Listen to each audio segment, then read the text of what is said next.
A look back, the Six Flags Over Texas holiday duet with Brad Pritchett and Kelly Clarkson. In 2000, Kelly Clarkson and the then Chief Experience Officer of the Dallas Museum of Art collaborated on a performance for Holiday in the Park at Six Flags Over Texas. The current Chief Experience Officer of the Dallas Museum of Art, Brad Pritchett, was 18 years old in 1999 when he went on an audition to work as a stage vocalist and dancer at Six Flags Over Texas. He was studying broadcast journalism at the University of North Texas at the time. Pritchett, who has been on stage since he was very young, was more than prepared for the situation. Every time I visited Six Flags as a child, I would watch the shows and simply be mesmerized by the production of it all, the costume changes to set pieces, the lighting, Pritchett recalls. As a young child and teenager, I always wanted to take part in it in some capacity. Pritchett would intermittently play at the theme park over the following 10 years, but his most memorable run was in 2000's Holiday in the Park, a year after he was given the part. He got to know Kelly Clarkson during that season, who would go on to win the first season of American Idol. Pritchett and Clarkson would collaborate on stage for the inaugural nightly closing act in front of thousands of spectators after spending the day doing performances in the Crazy Horse Saloon and Southern Palace, respectively. Pritchett and Clarkson entertained the audience for just under 30 minutes while dancing and singing along to a medley of 75 songs. Over the course of the holiday season, the pair went on to perform more than 50 times together. Pritchett observes that there was a lot of movement, a lot of people on stage at once. Kelly wasn't the best at picking up the choreography, it was all over the place. She could not recall, so I would actually drag her across the stage while sort of whispering what would happen next. We ended up giggling nonstop the entire time. I had to pull her up for quite a few moves in the show. We reached a point where many nights those lifts just wouldn't happen. I'm not sure if it was just her or if it was me or if it was because we were laughing so hard.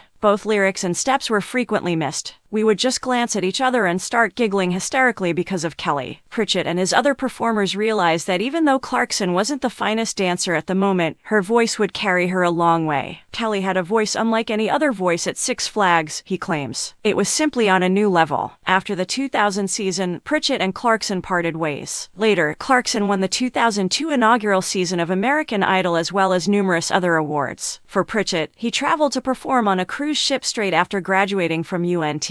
When he got back, he found an entry-level marketing assistant position at the Dallas Theater Center, which launched his marketing and communications career. The marketing guru has had a busy past year at the Dallas Museum of Art. He was successful in steering both the introduction of a new website and a brand refresh, several new summer programs, exhibitions, and a search for a new architect for the DMAS Museum were also started by the organization. Around 10 years later, backstage at one of her performances, Pritchett and Clarkson reconnected. Pritchett claims, "She recognized me right away. Before she had to return to video, we hugged, I introduced her to my husband, and we caught up for at least a few minutes. A few months ago, the Kelly I knew and performed with 20 years ago was still around."